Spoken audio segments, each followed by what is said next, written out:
Welcome to new TV Telugu. ఇప్పుడు Telangana top 10 చూద్దాం.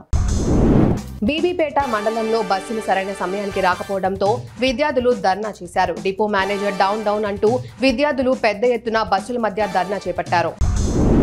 చెంపాపేట ప్రధాన రహదారిపై Mir Chowk traffic inspector Nayeemuddin SI Amarnath Reddy ఆధ్వర్యంలో డ్రంక్ అండ్ డ్రైవ్ తనిఖీలు చేపట్టారు. ఆ సమయంలో అక్కడికి ఓలా ఎలక్ట్రిక్ బైక్ ను ఆపేందుకు పోలీసులు యత్నించారు. అతడు ఆపకుండా అడ్డంగా ఉన్న పోలీసులపైకి తీసుకువెళ్లే విధంగా ముందుకు సాగాడు. బైక్ ను ఆపి పరీక్షించగా మద్యం సేవించినట్లు నిర్ధారణ అయింది. పోలీసులతో వాగ్వాదానికి దిగాడు. స్పోర్ట్స్ అథారిటీ ఆఫ్ తెలంగాణ నూతన లోగోను సీఎం రేవంత్ రెడ్డి ఆవిష్కరించారు. జీవితం కోసం క్రీడలు అనే నినాదంతో రూపుదిద్దుకున్న శాట్ కొత్త లోగో డిజైన్ స్ఫూర్తివంతంగా ఉందని సీఎం అభినందించారు. అంబేద్కర్ రాష్ట్ర సచివాలయంలో శాట్ లోగో ఆవిష్కరణ కార్యక్రమంలో మహబూబ్ నగర్ మాజీ ఎంపీ ప్రభుత్వ సలహాదారుడు AP Jithender Reddy, SAT chairman Sivasenareddy, SAT MD Soni Baladevi తదితరులు పాల్గొన్నారు. సంగారెడ్డి జిల్లా నారాయణఖేడ్ నియోజకవర్గం ప్రభుత్వ ఏరియా ఆసుపత్రిలో శుభ్రతపై ప్రత్యేక దృష్టి పెట్టినట్లు సూపరింటెండెంట్ రమేష్ తెలియజేశారు. డ్రై డే ఫ్రైడే కార్యక్రమంలో భాగంగా ఆవరణలో ఉన్న పిచ్చి మొక్కలను తీయించారు. నిత్యం అనేక మంది అనారోగ్య కారణంతో వస్తుంటారని, వచ్చే పేషెంట్లకు శుభ్రత పట్ల అసౌకర్యం కలగకుండా ఉండేందుకు కృషి చేస్తానని అన్నారు. అందుకు ప్రతి ఒక్కరూ సహకరించాలని కోరారు.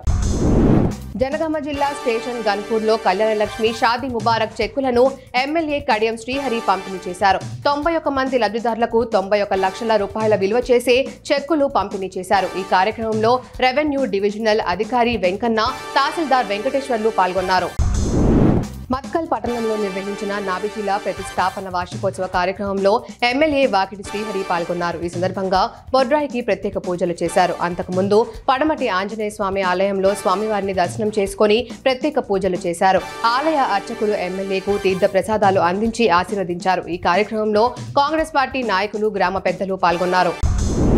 బెల్లంపల్లి మున్సిపల్ మండల పరిధిలోని ప్రభుత్వ భూ కబ్జాలపై ఉక్కుపాదం మోపుతానని తహసీల్దార్ జ్యోత్స్న స్పష్టం చేశారు. నూతన బెల్లంపల్లి తహసీల్దారుగా ఆమె బాధ్యతలు స్వీకరించి మాట్లాడారు. ఇక్కడ తహసీల్దార్గా పనిచేసిన ప్రసాద్ ను జిల్లా కలెక్టర్ కు బదిలీ చేశారు.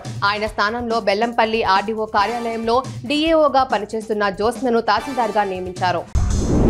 నిర్మల్ జిల్లా వ్యాప్తంగా గడిచిన 24 గంటల్లో జిల్లా వ్యాప్తంగా 47.0 మిల్లీమీటర్ల వర్షపాతం నమోదైనట్లు అధికారులు వెల్లడించారు. బాసర 59.0, తానూర్ 60.8, ముదోల్ 85.8, పెంబి 34.4, దిలావర్పూర్ 48.2, నిర్మల్ 43.3, నిర్మల్ రూరల్ 48.2, కుబీర్ 38.8, లక్ష్మణచంద 32.4, మామడ 36.8, లోకేశ్వరం 28.4, కడెం పెద్దూర్ 43.8, సోన్ 32.2, సారంగపూర్ 61.4, కుంటాల 45.2, బైంసా 56.2, దస్తూర్బాద్ 52.4 మిల్లీమీటర్లు నమోదైనట్లు తెలిపారు. ఆదిలాబాద్ పట్టణంలో వీధి కుక్కల బెడదను నివారించేందుకు బల్దియా తరపున చర్యలు చేపడతామని ఎమ్మెల్యే పాయల్ శంకర్ పేర్కొన్నారు. బంగారిగూడలోని డంపింగ్ యార్డు వద్ద గల జంతువుల సంరక్షణ కేంద్రంలో కొనసాగుతున్న వీధి కుక్కల స్టెరిలైజేషన్ ప్రక్రియను ఆయన పరిశీలించారు. పట్టణంలో వీధి కుక్కల వల్ల ఇబ్బందులు ఉంటే నేరుగా తనకు లేదా మున్సిపల్ కమిషనర్ కు తెలియజేయాలని సూచించారు. కమిషనర్ కమర్ అహ్మద్ తదితరులున్నారు. ములుగు జిల్లా ఏటూరు నాగారం మండల కేంద్రంలోని శ్రీ షిరిడి సాయిబాబా దేవాలయంలో అర్ధరాత్రి దొంగలు హల్చల్ చేశారు. గర్భగుడి తాళాలు పగలగొట్టి హుండీ ఎత్తికెళ్లిన దుండగులు ఉదయం పూజా కార్యక్రమాలు చేయడానికి వచ్చిన పూజారి చూడడంతో ఘటన వెలుగులోకి వచ్చింది. పోలీసులకు సమాచారం అందించడంతో పరిసర ప్రాంతాల్లో పరిశీలించగా స్కూల్ ఆవరణలో ఖాళీ హుండీ లభించింది.